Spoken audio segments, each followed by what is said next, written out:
Alors, dis-moi tout. Déjà, j'ai très peur de ce que tu vas me dire parce que quand j'ai vu le message, tu fais des shampoings violets, t'en fais beaucoup. Je te jure que j'ai le souvenir qu'on me dise un jour, faut prendre du shampoing violet pour éviter que la couleur tourne. Oui, mais une fois par mois. Pas.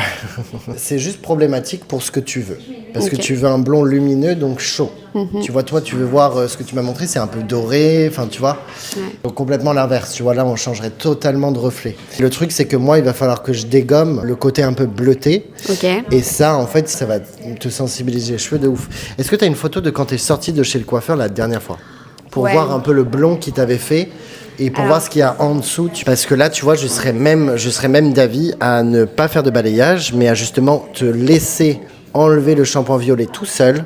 Tu vois, à fur et à mesure des shampoings, en fait, le shampoing violet, il va s'enlever et tu vas devenir de plus en plus chaude. C'est le blond en dessous qui va se révéler et là, tu pourras faire uniquement la racine. Pourquoi pas un léger gommage sur les pointes si on voit qu'il y a besoin. Quand même, si c'est la nuit, on voit quand même qu'ils sont beaucoup plus clairs. Ouais.